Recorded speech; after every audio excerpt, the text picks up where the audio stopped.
They said Robb Stark was born with the North in his blood, a wolf through and through, bound by honor, loyalty, and vengeance.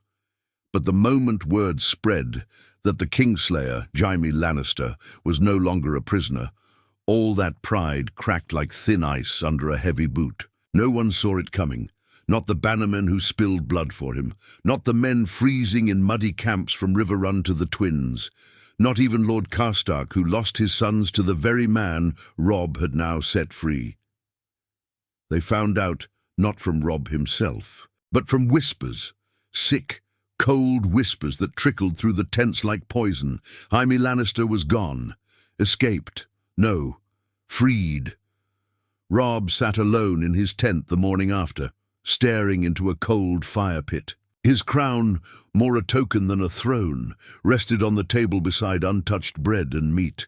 He hadn't slept, not since Catelyn came to him, weeping, pleading, not since he made the decision. He had hoped to strike a better deal, a trade, not just for Sansa and Arya, but for peace.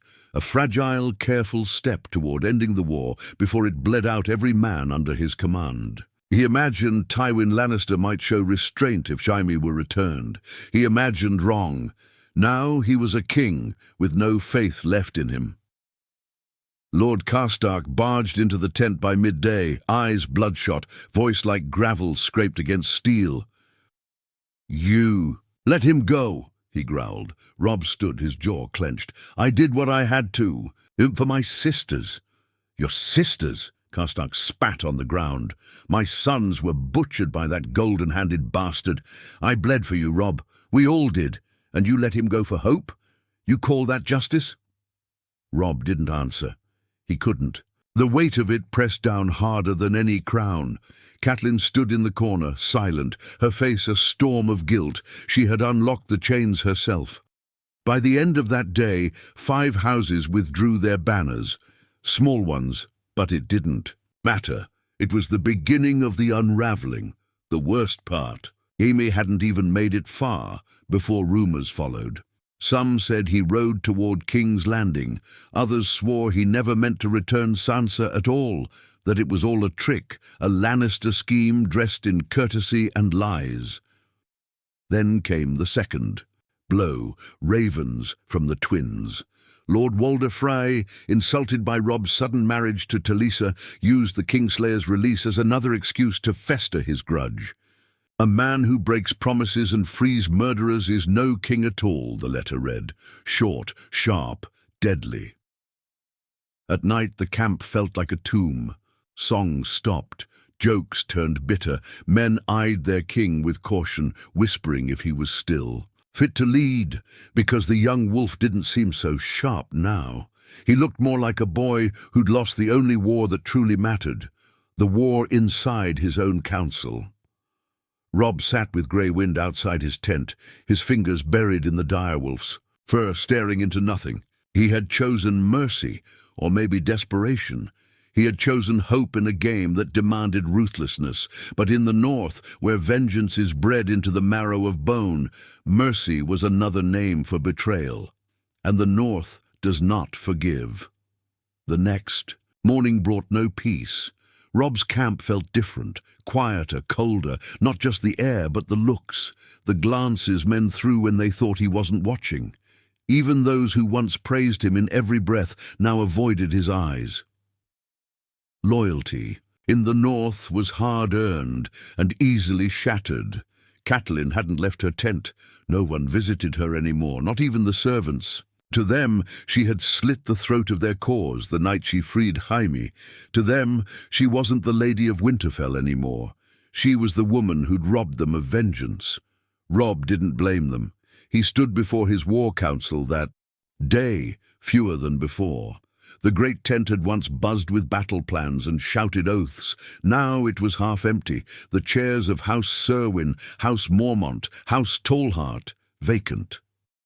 Lord Roose Bolton was still there, though, quiet, watching Robb, with that pale, unreadable stare. If he felt anything, he didn't show it, and that unsettled Robb more than the anger from others. "We must assume Jaime's already back in King's Landing," Rose finally said. "If your grace intends to press south, we'll meet fresh. Lannister forces fortified with the Kingslayer's return." Robb said nothing. "Perhaps," Bolton added, voice thin and dry, "we should consider alternate plans. New alliances." The word alliances made everyone stiffen, because they all knew what he meant. The Freys.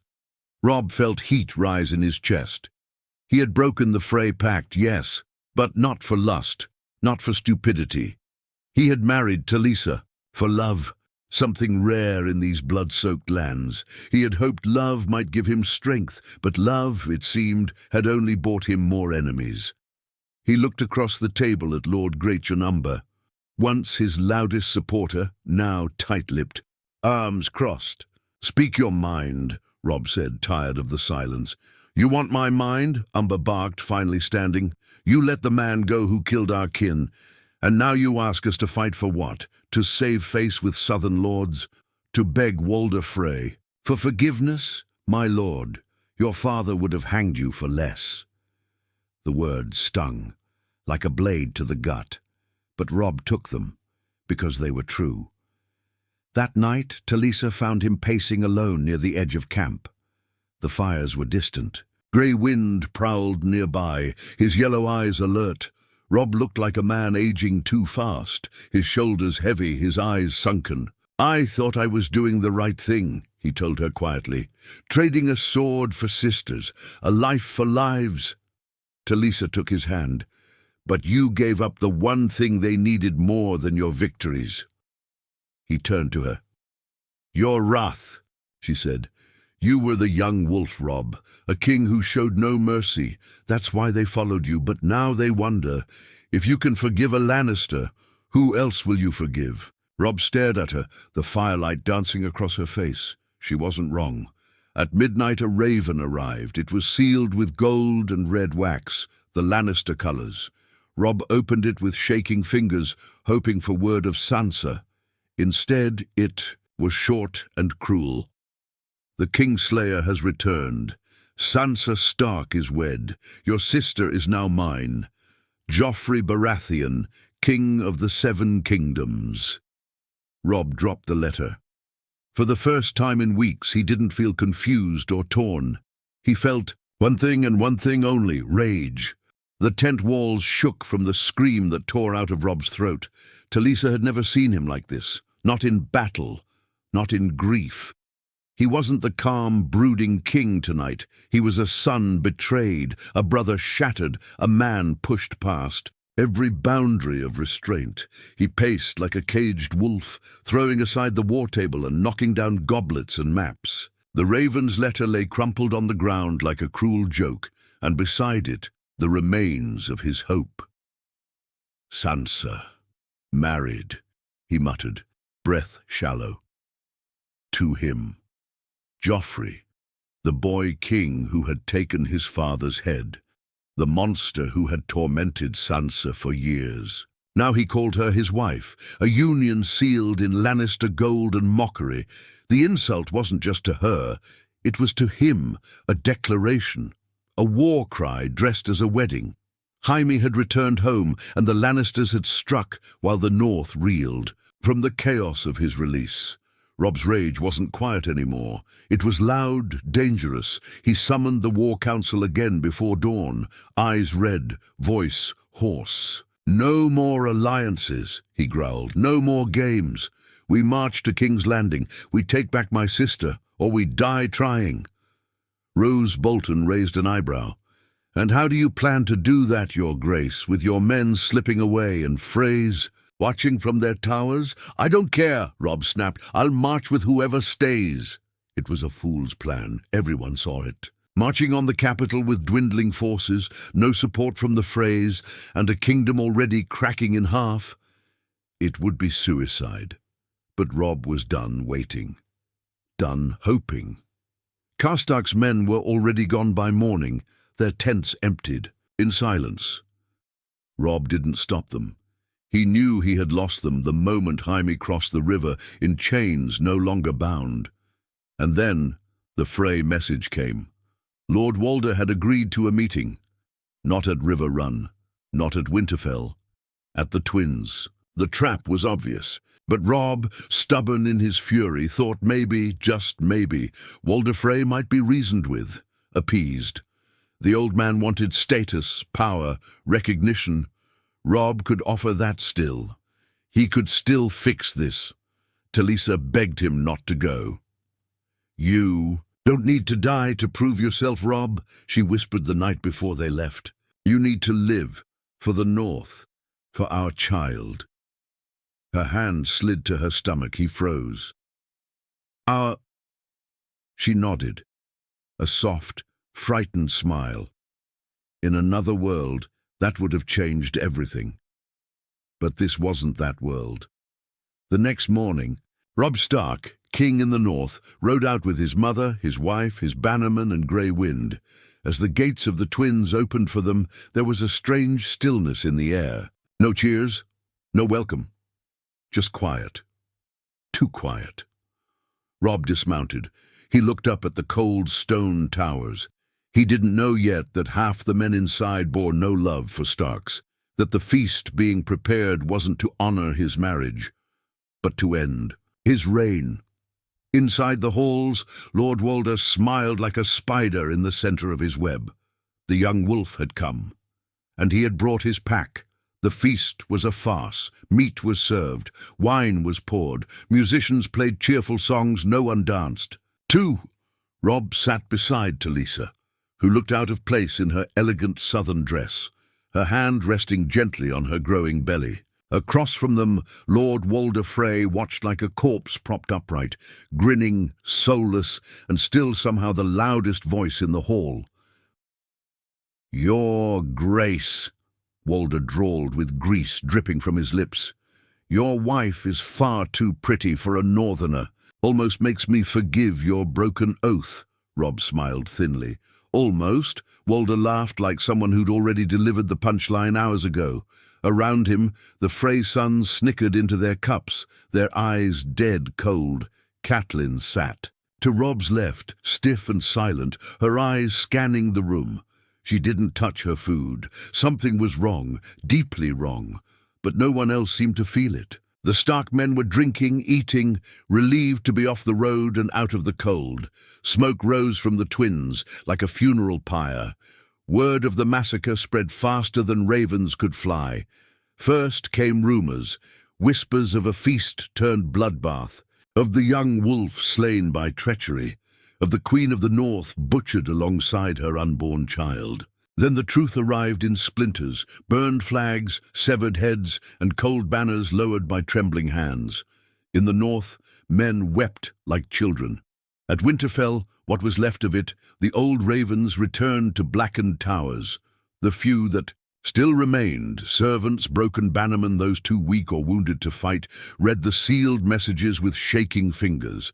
Some collapsed, others drank themselves blind. The king in the north was dead, and with him, the North's hope. What stung more than the murder was how it all began, not with a sword, but with mercy. The same mercy Robb had shown when he freed Jaime Lannister, the same mercy that shattered trust among his men, splintered his alliances, and gave Walder Frey the excuse to open his doors and poison their bread. Lord Karstark was the first to say it openly. He freed the lion and caged his own kin. That boy died not at the twins, but the day he spared the Kingslayer. Even those who once wore Robb's sigil began to speak his name with bitterness, as if betrayal clung to his memory like rot. But not all cursed him. Some remembered. Mira, Reed, far from the politics of war, wept in the swamps of the neck, remembering the boy who had ridden into battle with ice in his eyes and fire in his heart. How he had tried, truly tried, to bring honor into a world that devoured it. Arya heard the news in the Riverlands. She didn't cry, she didn't speak. She simply stared at the bloodied letter, her face frozen, her list burning in her mind like a brand. Walder Frey became the first name on her tongue. She would say it every night, like a prayer dipped in poison. Far to the east, Jon Snow felt the chill through dreams. He awoke one night in the cold of Castle Black, gasping, clutching at his chest as if the blade that felled Robb had crossed thousands of miles to find his blood. He knew something had shattered, something inside him. But it was Lady Stoneheart, who rose from it all. Catelyn Stark's body had floated downstream, her throat sliced, her face grey and bloated. But death, it seemed, had not kept her. She returned, a creature of vengeance, silent, cruel, and merciless. She remembered everything, especially the mercy that doomed them. And so, with fire in her eyes and rot in her breath, she hunted. The Freys began to die, one by one, slowly, terribly. Every time a single message was left carved into their skin, the North remembers. But what the North remembered most was not just the betrayal. It was the choice. The moment Robb Stark freed his enemy, thinking honor could heal a world built on betrayal, he had believed in love. He had believed in peace. But Westeros did not reward believers. It buried them, and the crows feasted. Then the musicians shifted the melody. It was light, almost mocking, the rains of Castamere. Catelyn's heart dropped into her stomach. She turned slowly toward the side of the hall, where Roose Bolton stood by a pillar, not eating, not drinking, just watching, his face as calm as still water. She saw it in his eyes before the blade even moved. He gave her a slow nod. That was when she screamed. Everything happened in seconds. One of the Freys stood and drove a dagger into Talisa's stomach. Again and again, blood splashed across the table as she fell forward, her hand still on her womb. Robb didn't understand, not at first. Then he saw her face, eyes wide, mouth open, and he screamed her name. Soldiers burst into the hall with crossbows. Bolton moved like a shadow, a flick of his wrist, and suddenly Catelyn had a knife at her throat. Stark men were cut down where they sat, their cries mixing with the music, the clatter of plates, the thud of bodies hitting stone. Robb rushed to Talisa's side. Her blood soaked his hands, her lips moved, but no words came. He looked up, eyes full of horror, confusion, rage. "Why?" Roose Bolton walked toward him slowly, almost sadly. "The Lannisters send their regards." Then he drove his dagger into Robb's heart.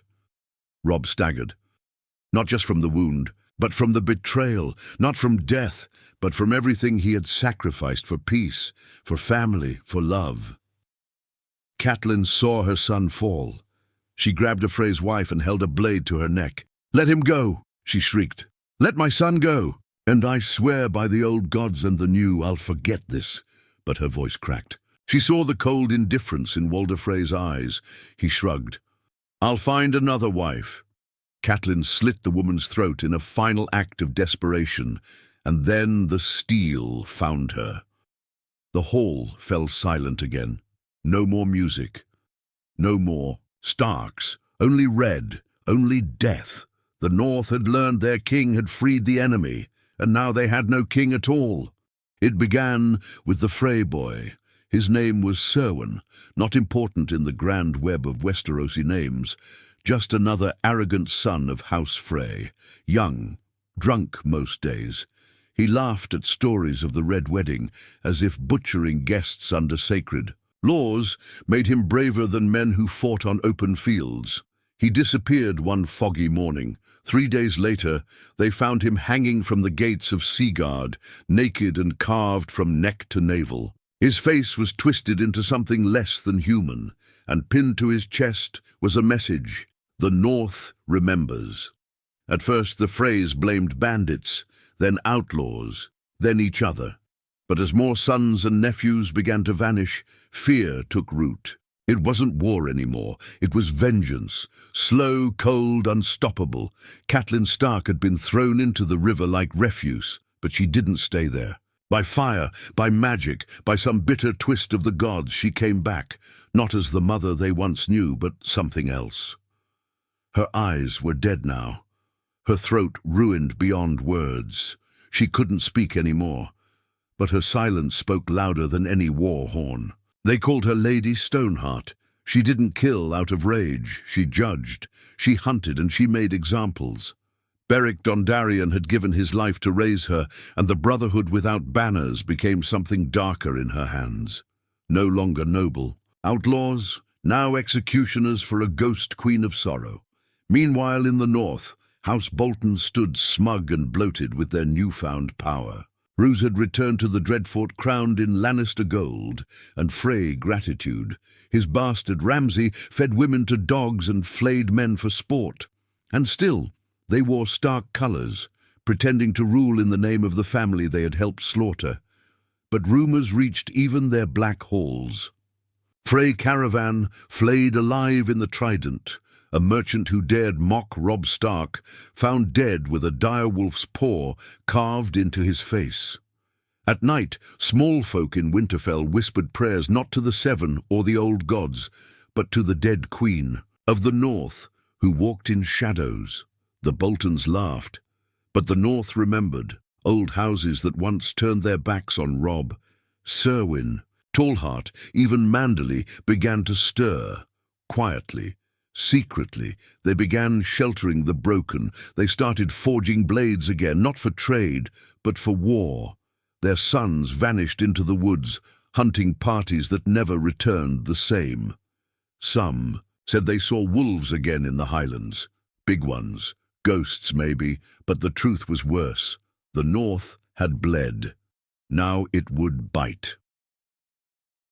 In the Riverlands, Arya Stark's path crossed unknowingly with her mother's vengeance. She wore the face of a servant girl, working in kitchens, listening. Each name she carved into her heart like a blade. Every whisper of the phrase made her knuckles whiten. One night, she followed a group of Frey guards down a dark road. None of them made it back. They said one was found stuffed into a wine barrel. Another had his throat sewn shut with his own tongue. No one saw her. No one believed a child could do such things. That was her power. That was her revenge. Meanwhile, Brienne of Tarth searched endlessly, still clinging to her promise to Catelyn. She had not yet seen what the lady had become. She still believed she could protect the living, not knowing the dead had already claimed that role. But fate would bring her back to the Brotherhood, and when it did, she would find not mercy, but judgment. The rain had not stopped for days when Brienne of Tarth rode into the hollow where the Brotherhood without banners had once found her years ago. The trees hung low with water like weeping giants, and the path was slick with mud and blood. She had heard whispers along the road of hanged men, of Frey sons found with direwolf sigils carved into their skulls, of a silent queen risen from the grave. She didn't want to believe it, not until she saw the faces. 3 men strung up from an ancient oak, boots swinging in the wind. One had no nose. Another had the look of a Frey, with silver clasps still on his cloak. The last wore Bolton red. On the tree trunk, someone had scrawled with a blade, "Guest right is sacred." Brienne swallowed hard. Her horse trembled beneath. Her by dusk, torches appeared through the woods, silent, steady. Dozens of hooded figures surrounded her, blades drawn but words withheld. They didn't speak, they didn't threaten, they simply beckoned. She followed them, one hand on her sword. The camp was hidden deep in the woods where the mist never lifted. The fires here were dull, the kind that didn't give off warmth. Everything smelled like damp earth and death. And there, under a ruined weirwood tree, stood the one figure that made Brienne's breath stop, Lady Catelyn Stark, or what was left of her. Her hair was white now, tangled like spiderwebs. Her face was pale and stretched, waterlogged, bloated in places. Her neck was carved open, the wound still black and angry. But her eyes were alive, cold, judgmental. Brienne dropped to her knees. "My lady," she whispered barely. Finding breath, Catelyn, no, Stoneheart, stared at her with hollow fury. She raised her hand. A parchment was brought forward. A list, betrayers, oathbreakers, murderers, and near the bottom Brienne's name, scratched in cruel, broken lines. Brienne looked up, confused. I did not betray you. I searched for your daughters. I swore to keep them safe. The mute beside. Lady Stoneheart stepped forward. He wore no colours, only old scars. He signed with his hands slowly. You served the Lannisters. You travelled with Jaime. I was his prisoner, Brienne cried. I protected him, yes, but I did not betray. You! The men around her did not look moved. Stoneheart stepped closer. She smelled of damp silk and death. Her lips did not move, but her eyes asked the question all the same. Choose. Brienne had heard of this moment, from surviving outlaws, from the ones too broken to fight back. Stoneheart never spoke. She only gave one choice, hang or kill. You want me to murder a man I swore to protect, Brienne said, rising. A man who has changed, who risked his life for me. Stoneheart tilted her head. Brienne felt something collapse inside her, not from fear, but from sorrow. I will not be your blade, she said.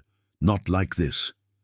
Lady Stoneheart's hand lifted, no mercy, no hesitation, but before the men could seize her, a horn blew through the woods, not a war horn, a wolf's howl, real, deep, ancient. The hoods turned, the trees rustled, and from the shadows came Nymeria, massive, wild, and not alone. A pack of wolves spilled into the clearing, like the North's fury given flesh. They didn't attack, not yet, but they surrounded the Brotherhood, snarling, eyes glowing in the torchlight, and behind them, from the dark, stepped a girl with cold eyes and a face that did not match her soul. Arya, older now, hardened, changed.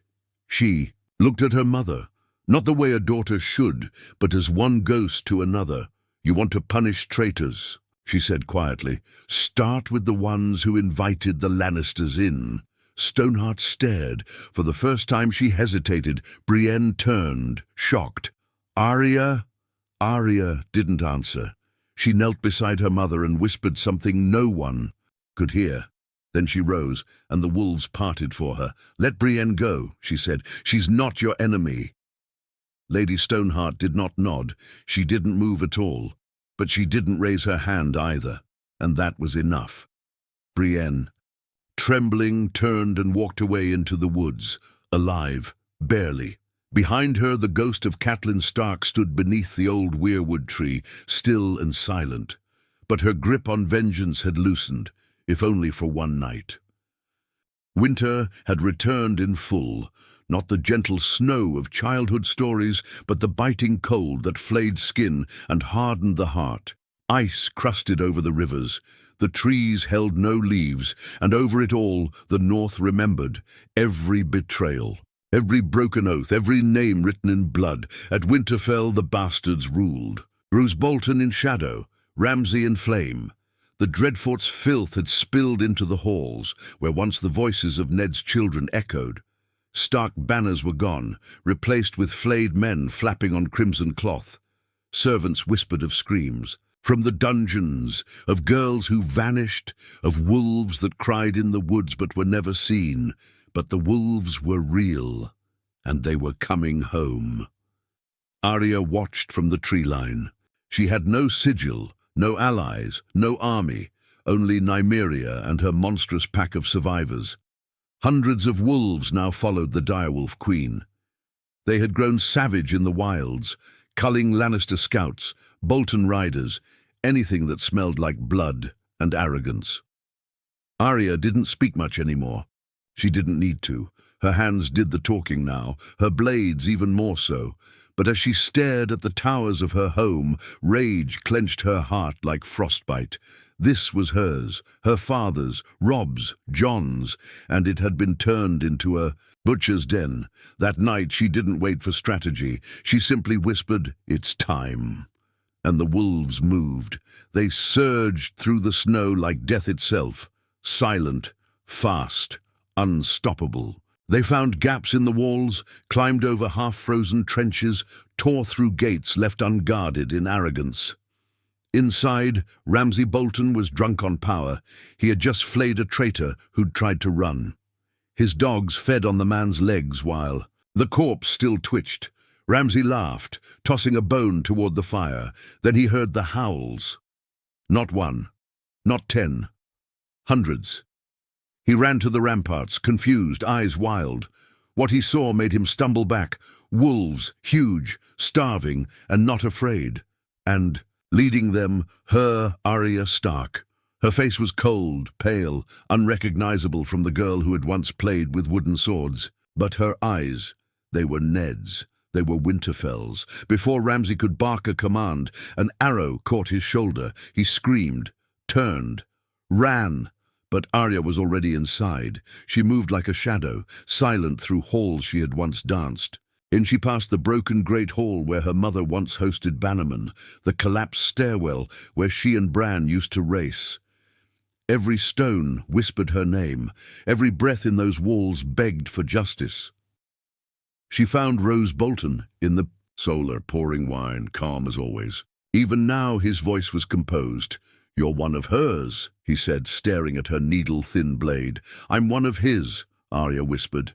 "Ned Stark." Rose raised a dagger, but he was too slow. Her blade slid under his ribs before he could speak again. His eyes widened, then he fell. No monologue, no mercy. She left him there, bleeding into the maps he had once used to carve up the north. She found Ramsay in the kennels, fitting. He had tried to hide among his hounds, thinking they would protect him. He had fed them well, on fear, on flesh, on treason. But even dogs turn. Arya stood outside the cage and opened it. One by one, the beasts approached Ramsay. He called their names, whimpered, begged, but they didn't hear a master anymore. They smelled weakness. Arya turned her back as the first growl sounded. She didn't need to watch. She had already seen enough horror. By dawn, the Bolton banners burned. The flayed men turned to ash. And for the first time in years, the direwolf flew again above Winterfell. Arya stood in the courtyard, soaked in snow and blood, and whispered, "For Robb, for mother, for father, for the pack." She was no queen, she wanted no crown. But the people called her one anyway. The ghost of Winterfell, they said, the blade of the north, and in the deep woods, far from stone halls and titles, Lady Stoneheart heard the ravens cry and knew. It was done. Vengeance had been served. Justice in its cruelest form had come. The north would never forget again, and neither would the rest of Westeros.